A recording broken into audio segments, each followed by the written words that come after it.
Hello, my friends. This is Colleen from my craft corner, and I am coming to you today with base pages in full color. Today's color is blue, and the month of June we are making base pages from our paper scraps, and each time we have a different color of scraps that we're using. Today's color is blue. This hop is brought to you by Ginger from Ginger's Corners. And down below you'll find the link to the playlists of all those who are participating and all the wonderful inspiration, because each of us does base pages from a different perspective. And I went ahead and did this base page because it's very simple. It's a 2/3 blue water, and then I have a strip of sand colored paper, and then I have this strip of paper that is kind of like beach houses and palm trees. And so I inked around the edges of the blue in a chip sapphire. I inked around the edges of the sand and this paper here with vintage photo. And so this is just a very simple layout that I can do multiple things with. I kind of left this up so that I could maybe tuck in my photos. I could do a title, and I could do a cluster and a cluster and a cluster, and maybe a little journaling, little tiny journal spot there. So that's one way I could go ahead and use this layout. This one also is very easy to do some 3x4s. You could go ahead and tuck in your 3x4s and do 3 of them. So that's very easy. And then you could have a really nice, very large title with embellishment up there. Make that a large component, and you could put your journaling box and a cluster down here. So that is my first base page for the color blue, and then the other base pages I am going to finish completing them here with you on screen. So this is my next base page that I am going to put together, and it is from and I'm not sure where this will pick up, and I'm hoping that I can see it. This is from June 2025, and it is basically a big block with a block across and a banner down and then some tags.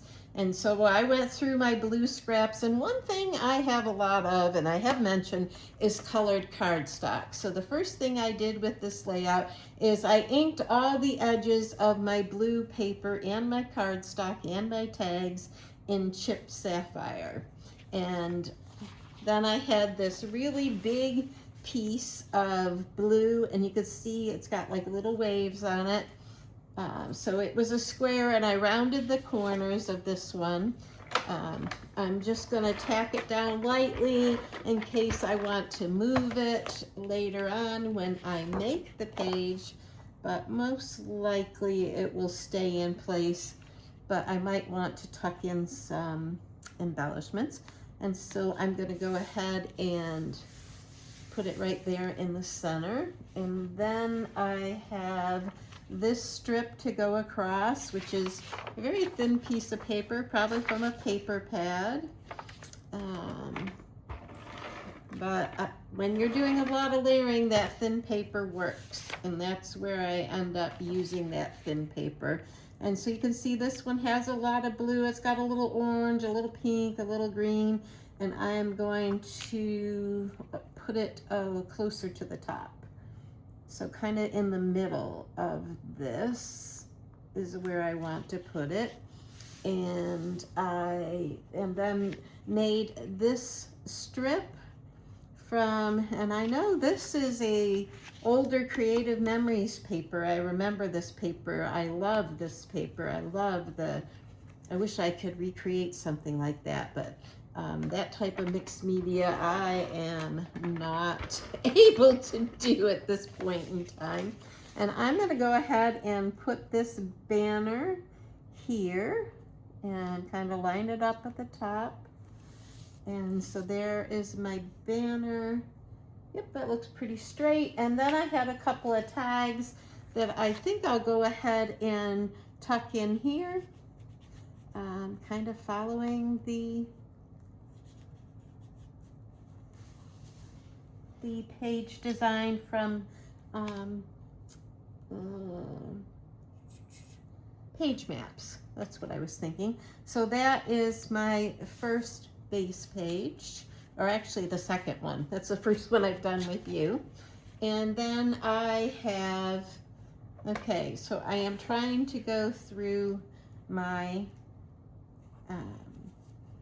my stash and use some things, challenge myself as I make these base pages to use some things up. And so I have another piece of solid cardstock that I went ahead and inked in Chip Sapphire, and I did some mixed media. Smeared it a little bit, but the photos are gonna come over it. And what I did is I got out my splatter box this morning so I didn't splatter everywhere. And I splattered this with, I think it was a dark blue, a medium blue, and then one that had some mica in it and some gold and then some white. And my white kind of got really, really accentuated, I guess is the way to say it. And I'm not sure if I want to do it this way. Yes, because that will cover up a good bit of those splatters that are just a little bit too much. And the other thing, so mixed media is something I am trying to do more of, but I don't do a lot, and I don't do it on camera because I'm not very good with it. And I'm in the learning stages. And this was in my blue paper scraps that I found in my craft closet. And I had probably made this a long time ago because it's that Wave Creative Memories paper. It is some plain light blue and medium blue cardstock. I cut this with the cutter and then cut these out with one of the part of my cutting system that I can do that. And then I just put some stickers and some bubbles of fish going up. And I can see this as an ocean page, an aquarium page. I guess you could do it as a swimming page and say swims like a fish. You could also use this for fishing.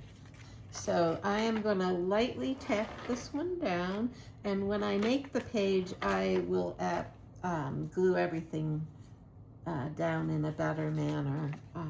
And so I envisioned this being over here from top to bottom, and then this one tucking in. So I'm going to go ahead and take this was just light blue cardstock that I splattered paint on because I have a lot of colored cardstock and I don't use it. It's been in my craft closet. I very rarely use it, and I'm trying to think of ways that I can use it and make my layouts still look creative and a little modern. Because remember the days, who of you used to scrapbook when all we had was colored cardstock?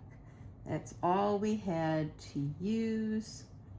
And so I, of course, have a lot of colored cardstock because it was one of my main components, and I just need to use it up. And I had made, as I said, the strip a long time ago, and so I want to go ahead and use it.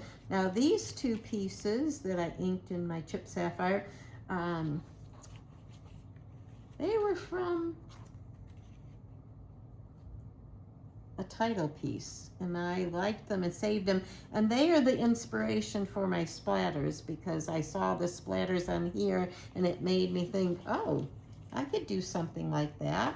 And so I'm going to tuck these two in along the edges of my bigger border strip. How many of you remember when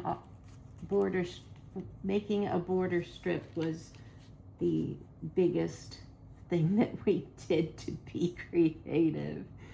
Oh my goodness.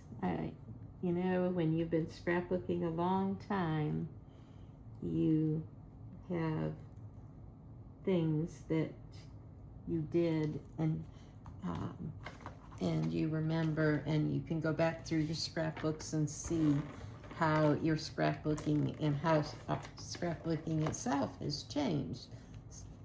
Trying to make sure I keep this in frame. And I don't mind that this has a little edge like that, because I figured, you know, it just makes it decorative and kind of looks like when you tear a corner out of your paper on your layout. So I just thought, well, I'm tearing a corner out of my little banner piece. I just really liked the way these pieces of paper looked, and I thought they were kind of unique.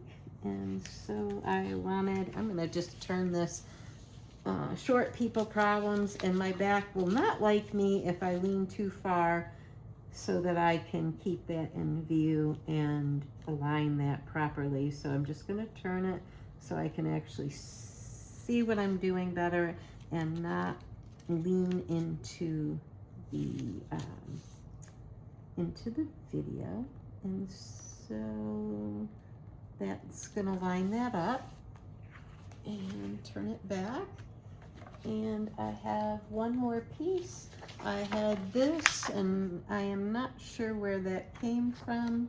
It's a very thin piece of paper, but I thought that would look nice along with this page, and I figured I would tuck it in down towards the bottom just a little bit, and I'm gonna line it up like probably right about there,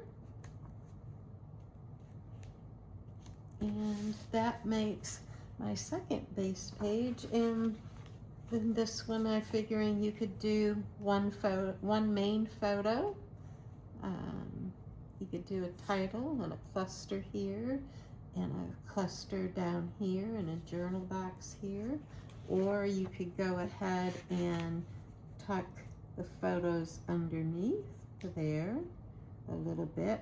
You can tuck them in, or you can leave them out a little bit. I'll probably leave them out a little bit. And there, I hid a couple of those places where I smeared it. I thought it was dry, and it wasn't. And so you could do a couple 4x6s. It'd be pretty easy to do some 4x4s. And you could do like a title here and a couple clusters, and you could do a little bit more there if you wanted. And you could probably even do some 3x4s, and most of our 3x4s are taken in this direction, but you might have one in that direction, or it could be a 3x4 card or journal card. So there's lots of things that we can do with these. And so once I figured that out, and once I started getting my little pieces of paper to kind of guide me as to how I could use the layouts, these base pages, and make them into layouts, it got much easier for me to start creating them. So that is number 3. And I have one more for you. And I went through my blue paper, and I found this paper, and I just trimmed off a 1/2 inch on each side. I inked it in blue sapphire. It's a very, very thin paper. Probably this came from a page, a kit of papers and embellishments that my mom gave me a long time ago. And I thought, well, you could use this for fishing, or you could use this for swimming, swim like a fish. And that's what kind of inspired me for this one. And with this one, I went ahead and made I took this piece of, let's start with the blue paper first. Took this piece of dark blue paper. Well, it's kind of a medium blue, and it kind of has a shimmer to it. And I just put medium blue and a bright blue and a very light blue splatters, and then some white paint for splatters. So I have some different mica infused types of paint, and I did that. Oh, this is Recollections cardstock. I wonder if it has a date on it. Doesn't say, but I remember buying this for scrapbooking parts of my wedding because our colors were blue and purple. Blue is Jay's favorite color, purple is my favorite color, and so I remember purchasing this to scrapbook some of those. And I'm gonna pop this one down here. I'm gonna do kind of like an L design. So that is another thing that I splattered today. And this is, actually, I hope I don't tear the paper. Just lift it slowly. And because I meant to do an L design, and I meant to put this one here, and that's why it fits a little bit better. So I meant to put this one here, and there that one is, and yeah, that looks pretty good. And this I also found, it's very similar to the other one, but to kind of update it a little bit, I inked all the edges of everything, and it really made it look a lot better, because this has been in my paper scraps for a long time, just sitting there because I really wasn't thrilled about using it. It just looked too old school, too dated for what I was doing, and inking it made a huge difference for me to want to go ahead and use it. Same with the other one, I inked all around the edges. And while I was going through my stash and I found this paper, and I had put this paper together like a little kit that I will use. This Swims Like a Fish, this little label, and so I probably do a label, Swims Like a Fish.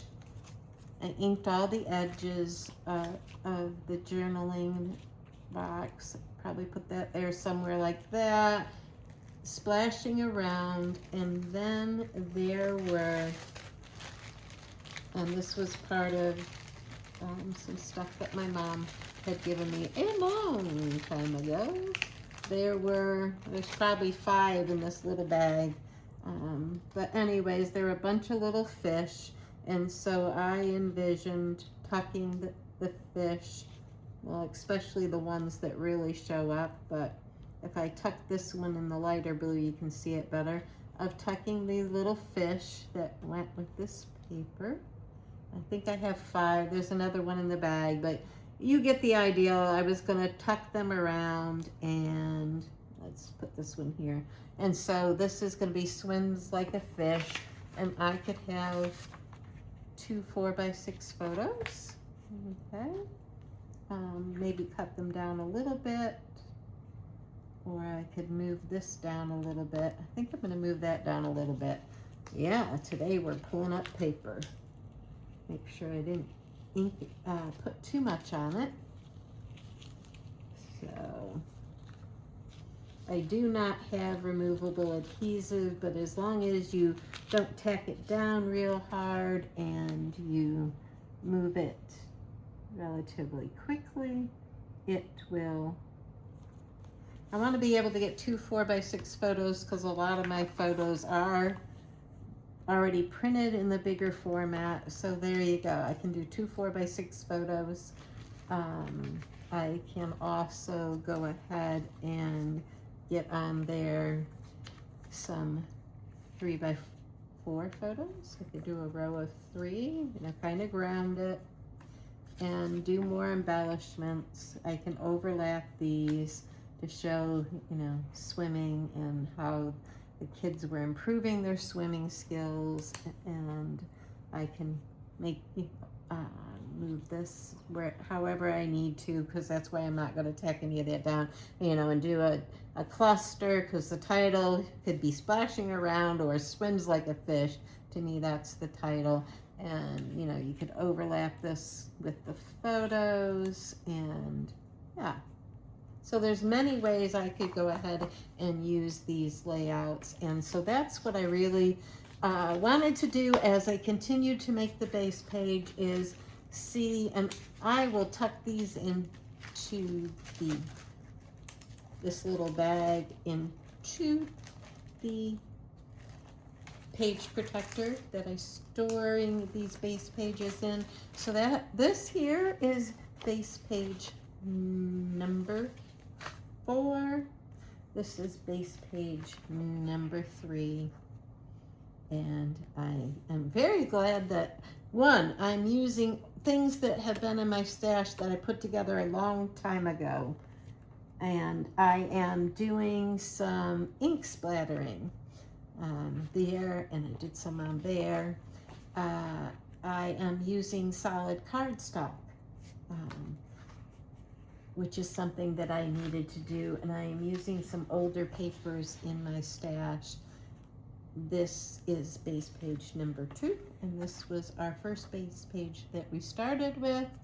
And so please go to the link down below for the playlist to see the other people that are participating in this hop. And I want to thank all my subscribers. I have gone over 200, which is very surprising to me. As I said, I just do this for fun and to just kind of share what I'm doing. And so I want to thank the subscribers. And this is Paper Paws. He says, give us a paws up. And thank my new subscribers. Thank those that have been here with me since the very, very beginning and are always faithful to watch and comment. And just thank those that tune in. I know there's a lot of other people to watch. Sometimes I don't get caught up on videos, and sometimes I just binge watch as I am creating. And so I want to thank you very much.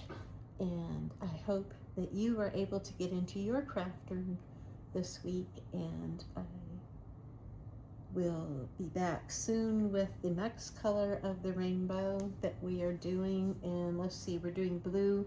It might be purple. I'm not sure. I don't have my notes out here with me, but I will come back to you soon, my friends. Goodbye.